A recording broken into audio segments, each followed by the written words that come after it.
Hello dear student. Physics नमा में आप सभी का एक बार फिर से स्वागत है। आज मैं आप लोगों के लिए एनसीईआरटी सीबीएसई बोर्ड का क्लास 11 फिजिक्स का chapter motion in a plane लेकर आया हूं। और आज का टॉपिक है वेक्टर एडिशन एनालिटिकल मेथड। तो इसके पहले हम लोगों ने vector addition and subtraction graphical method study कर लिया है। तो ग्राफिकल स्टडी में हम लोगों ने वेक्टर को विजुअलाइज करना सीखा था और उसमें सब्ट्रैक्शन और एडिशन, वेक्टर का सब्ट्रैक्शन एंड एडिशन करना भी सीखा था। लेकिन वह जो वेक्टर का एडिशन और सब्ट्रैक्शन जो ग्राफिकल मेथड में है वो थोड़ा टेडियस है, यानी उसमें बहुत मेहनत लगता है। तो आज हम लोग वेक्टर एडिशन एनालिटिकल मेथड के बारे में कैसे करते हैं ये स्टडी करेंगे। तो इसके पहले हम लोगों ने रिजोल्यूशन ऑफ वेक्टर भी स्टडी कर लिया है।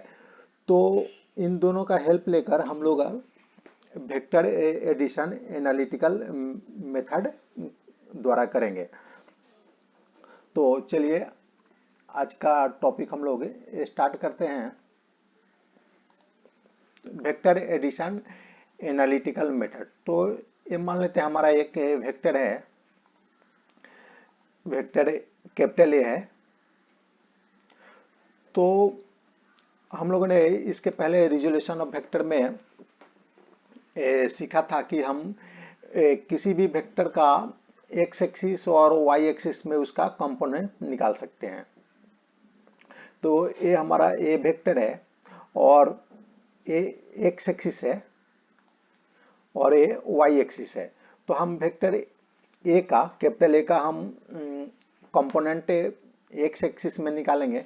तो एक्स एक्सिस में जो वेक्टर ए है इसके हेड से परपेंडिकुलर एक्स एक्सिस पर ड्रॉ करेंगे। तो ओरिजिन से जो इस पॉइंट का जो ओरिजिन से यह पॉइंट हो जाएगा ए एक्स, यानी वेक्टर ए का एक्स एक्सिस में कंपोनेंट। तो वेक्टर ए का जो एक्स एक्सिस में कंपोनेंट है उसको हम लोग मान लेंगे ए एक्स। उसी तरह यहां से परपेंडिकुलर वाई एक्सिस पर ड्रॉ करेंगे और ओरिजिन से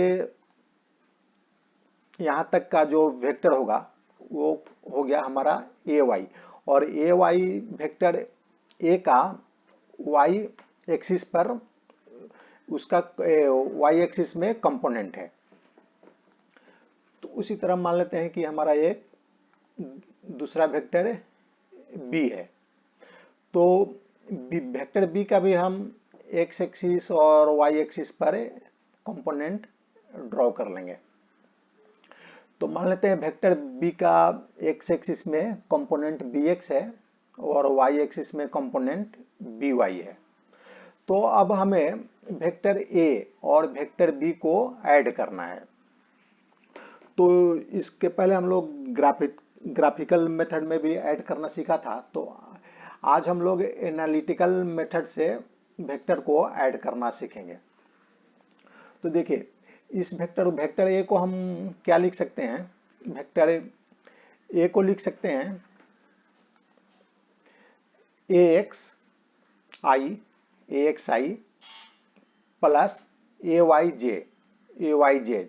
वेक्टर ए का जो कंपोनेंट है एक्स एक्सिस में एक्स है और आई कैप हो गया उसका यूनिट वेक्टर एक्स एक्सिस के डायरेक्शन में। उसी तरह A Y J cap vector A का कंपोनेंट वाई एक्सिस में है। तो हम वेक्टर ए को लिख सकते हैं, वेक्टर ए को ए X I cap plus A Y J cap लिख सकते हैं। उसी तरह जो हमारा ये वेक्टर बी है उसको हम लिख सकते हैं B x I cap plus B Y J cap. ये हम लोगों ने रिजोल्यूशन ऑफ वेक्टर में इसको डिटेल से स्टडी किया है कि किसी वेक्टर का कंपोनेंट है कैसे निकालेंगे एक्स एक्सिस वाई एक्सिस के अलोंग। तो हम अब इन दोनों वेक्टर का रिजल्टेंट क्या होगा, मान लीजिए हमें वेक्टर ए और वेक्टर बी को ऐड करना है, तो इसका रिजल्टेंट मान लेते हैं वेक्टर आर है। तो आर निकालने के लिए हम वेक्टर ए और वेक्टर बी को प्लस करेंगे। तो वेक्टर ए और बी को प्लस करेंगे तो हम वेक्टर ए का जो वैल्यू था, वेक्टर ए का value A X I cap plus A Y J cap, उसमें वेक्टर बी का वैल्यू को ऐड कर देंगे।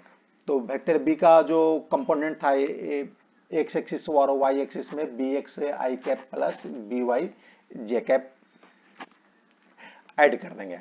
तो देखिए जो वेक्टर होता है, ये हम लोगों ने इसके पहले स्टडी किया था, vectors obey the commutative and associative properties, associative laws we can arrange and regroup. तो ये जो वेक्टर का एडिशन है, ये वेक्टर है, ये कम्यूटेटिव और एसोसिएटिव लॉ को ओबे करता है। तो हम इस लॉ को यूज करके इसको हम रीअरेंज करेंगे। तो रीअरेंज करेंगे तो देखिए आर क्या हो जाएगा, आर हम एक जो कंपोनेंट है उसको हम एक साथ ले लेंगे, ए X plus B x I cap, इसका ए एक्स एक्स कंपोनेंट इसका, और वेक्टर बी का एक्स कंपोनेंट एक साथ ले लेंगे, आई कैप हो गया, आई कैप यूनिट वेक्टर, प्लस उसी तरह हम वेक्टर ए का वाई कंपोनेंट और वेक्टर बी का वाई कंपोनेंट को एक साथ रख लेंगे। तो ये हो जाएगा ए Y plus B Y J cap. तो अब देखिए आर को मान लेते हैं कि हमारा जो वेक्टर आर है उसको हम लोग मान लेते हैं कि R X I cap plus R Y J cap है। आर को भी हम लोग जो रिजल्टेंट आएगा उसको भी हम एक्स एक्सिस और वाई एक्सिस के कंपोनेंट के रूप में लिख सकते हैं। तो मान लें हमारा रिजल्टेंट आर आया, ये आर आया रिजल्टेंट, तो इसका हम लोग एक्स एक्सिस का component A X I cap और वाई एक्सिस का component are Y J cap लिख सकते हैं। तो देखिए आर एक्स क्या हो जाएगा, आर एक्स हो जाएगा A X plus B x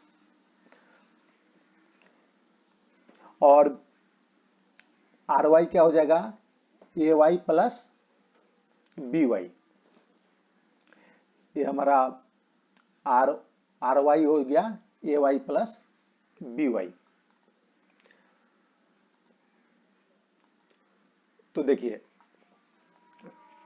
अब हम इसी तरह हमें इस वेक्टर को अगर मान ले 3 डायमेंशन में है तो उसको हमें ऐड करना है। तो क्या करेंगे, मान लेते कि हमारा वेक्टर ए है 3 डायमेंशन में है, तो हम वेक्टर ए का तीनों कोऑर्डिनेट में एक कंपोनेंट होगा। तो मान लेते वेक्टर ए का कंपोनेंट एक्स एक्सिस में ए एक्स आई कैप है, वाई एक्सिस में ए वाई जे कैप है और जेड एक्सिस में ए जेड के कैप है। उसी तरह वेक्टर बी का एक्स एक्सिस में कंपोनेंट है बी एक्स आई कैप और वाई एक्सिस में बी वाई जे कैप और जेड एक्सिस में बी जेड के कैप। तो अगर हम इन दोनों वेक्टर का रिजल्टेंट निकालें, मान लीजिए इसका रिजल्टेंट आर वेक्टर है, तो हम इन दोनों को ऐड कर देंगे।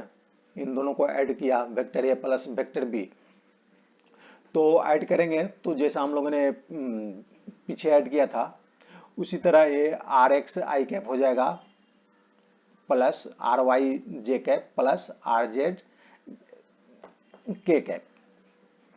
तो इसमें आर एक्स क्या हो जाएगा, R X A X B X हो जाएगा, A X plus B x.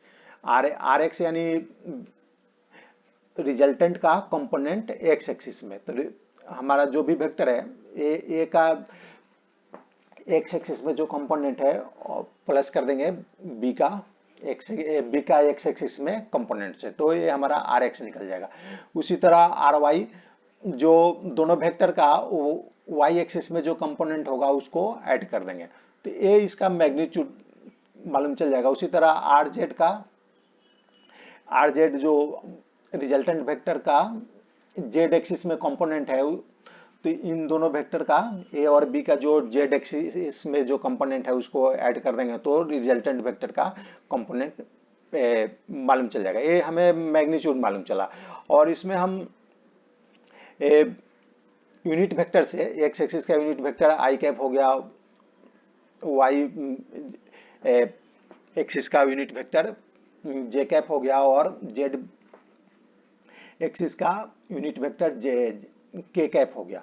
तो इसको हम लोग उससे मल्टीप्लाई कर देंगे तो उस डायरेक्शन में हमारा वेक्टर मालूम चल जाएगा।